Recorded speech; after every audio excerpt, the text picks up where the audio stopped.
As many of you know, DC has been disconnected in film and television for a long time. Agreed. Aquaman took, $1 billion at the box office, has absolutely nothing to do with the Snyderverse. Ditto the Joker movie. And whilst I did enjoy Aquaman and I thought Joker was an excellent movie, kinda has you wondering, what's the point? And don't even get me started on the CW trash. Casual audiences need a streamlined experience. End of. It's one of, our jobs, mine and Peter's, is to come in and make sure the DCU is connected in film, television, gaming, and animation. That the characters are consistent, played by the same actors, and it works within one story. Solid idea. I think actors being tied to a particular character across different mediums help the audience immerse themselves in these stories. Helps keep that creative connectivity tissue alive. And if something is outside of that, like Matt Reeves' Batman or Todd Phillips' Joker or Teen Titans Go, that it is clearly labeled as DC Elseworlds, outside of the mainstream DCU continuity. No surprising, each of these Elseworld projects were greenlit before Gunn came on board. The only reason why they're still existing. I have no intention of watching Joker 2. Not with this chick in it. It's an interesting idea, potentially allowing viewers to track the central focused storyline without getting distracted by these outside projects. I'm still skeptical. The comic geeks, the whole Elseworld thing, yeah, sure, they know about it. Their minds have been conditioned to accept it. But to the casual viewer, not so sure. Now, Peter and I have gotten pretty lucky in terms of the 4 projects that are coming out over the next year. First, we have Shazam! Fury of the Gods. That moves directly into The Flash. That resets the entire DC universe. Then to move into Blue Beetle, and then into Aquaman 2, which leads directly into our next few projects, which I'm going to tell you about now. So, the survivors of the DCEU purge banded together for one last stand. As I've been telling you, I knew that Flash was going to be used to reset the entire universe. I knew it! The only reason they kept that project alive, I get it. From a business point of view, I get it. As long as I don't keep that piece of around as soon as the movie's over, that dude needs to be recast. I don't care. Freak! That feels like an oversimplification. So, Peter and I, along with a group of very talented writers, have started to map out an 8 to 10 year plan of what DC Studios will be in film, television, and gaming. So, 10-year plan, interconnecting characters, interconnecting storylines, interconnecting media, and with a huge monster-sized crossover. Got it.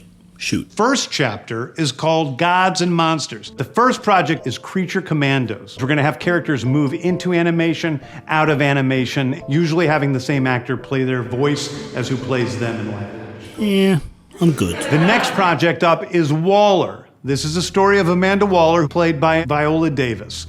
Viola Davis is going to team up with members of Team Peacemaker. Outside of that Woman King debacle, not to mention that embarrassing Jennifer Lawrence interview thing, whatever that was. I think Viola Davis is an excellent actor, always brings it. So this potentially could be good, interesting at least. Next up is the big one, the true beginning of the DCU. Now I thought that was interesting. All those previously mentioned projects weren't part of his actual master plan, as it were. Interesting. This is called Superman Legacy. This is being written by me. I'm in the middle of it. I'm having a great time doing it. And Superman will be released into theaters July 11th, 2025. Now, this was a huge missed opportunity. Aside from the fact Clark looked stoned out of his darn mind, this was the one chance he had to lay to rest the fears people had regarding him not hiring Henry Cavill to play this role. It gave a little bit more backstory, a little bit more explanation as to why he wanted to cast a younger actor. But he did, just glossed over it in less than 3 to 4 seconds. I offered you a chance when we could have done something, and you blew it! You blew it! Now look, I don't believe he was throwing shade at Cavill back when he said he didn't want to work with people who are difficult to work with, for the simple reason that he's never worked with Cavill before. Because of what, hearsay from the friggin' Witcher set? We don't know what that's worth. Look, Christian Bale, Tom Cruise, both documented as being challenging to work with due to their need to be perfectionist at everything. And even then you don't have people come out and say, oh, I ain't working with those two anymore. Come on now. This is a type of reaching reserved for the likes of this guy. That being said, not keeping Cavill around as Superman, 100% certified dumb. Okay, the next thing is a big premiere HBO television series called Lanterns. This is a story of a couple of Green Lanterns, Jon Stewart and Hal Jordan, and we have a few other Lanterns peppered in there, but this is really a terrestrial-based TV show, which is almost like True Detective with a couple of Green Lanterns who are space cops watching over Precinct Earth. In it, they discover a terrifying mystery that ties into our larger story of the DC. Now, this project's been floating around for a good couple of years now, and out of all the projects that have been announced, this is the one that I'm most looking forward to. Now, whilst he references True Detective as a kind of inspiration behind it, the original inspiration was Lethal Weapon, which I'm hoping is still a part of the vision. Now, casting-wise, I'm looking at Chris Pratt. I think he'd do an awesome job in the role of Hal Jordan. Yeah, I heard of rumours about him, Booster Gold, but I've got a much better suggestion for that character. That's at the end of the video. Here I think Chris Pratt will just knock it out of the park. Sure, he might have to debulk some of that muscle mass a little bit. Yeah, he could do it. As long as we get a good commanding actor for him to bounce off of. An actor he has great chemistry with. Do you know what I'd love to see in the role of Jon Stewart? Damson Idris. Check him out in Outside the Wire. Or his show-stopping turn in FX's Snowfall. What about Mr. Right? What about him? What about Kevin? And even Rob, a man, boy, your dad? And all the you and your little fucking minions done plotted on in between. Tiana, Khadijah, Lenny, Carvel, him, her, him, bodies! They're all dead. Phenomenal actor, both roughly the same height. These two on screen would be electric. Make it happen, DC. Next is a big movie called The Authority. The Authority is a passion project of mine. It's based on the marvelous Wildstorm characters we are now bringing into the DCU and will interact with all of our primary DCU characters. The Authority are a group of superheroes who think the world is broken and they want to fix it by any means necessary. I think it's a very different look at superheroes. But a very similar look to today's government. Sorry, I couldn't. It's a little bit more of an obscure property. This apparently didn't exactly set the comic industry alight. Marvel and DC already did that, quite literally. But there'll be plenty here to keep the SJWs happy with it, featuring a gay married couple. These two characters. One a Batman clone and the other one a clone of Superman. Guess it was somebody's fantasy out there, somewhere. We're doing a television series called Paradise Lost. Paradise Lost is the story of Paradise Island, usually known as Themyscira, which is the birthplace of Wonder Woman. It's almost like Game of Thrones with Westeros, but with all of the inhabitants of Paradise Island. And this one could go either way. I'm quite intrigued, to be honest. On one hand, it could be a female-infused House of the Dragon meets 300. Could be quite fun. This is Sparta!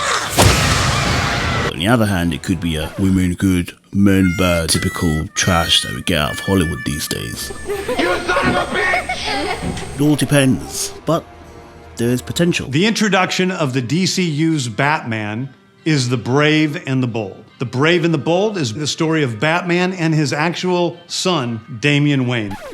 No, not that. Come on, man. How's that even make sense? And this is based on Grant Morrison's great comic book run. Damian Wayne is my favorite Robin. He's a little assassin who Batman tries to get in line. And so this is the story of the two of them and the beginning of sort of the Bat family in the DCU. Now, I'm not familiar with this Robin, but I know a lot of YouTubers who are.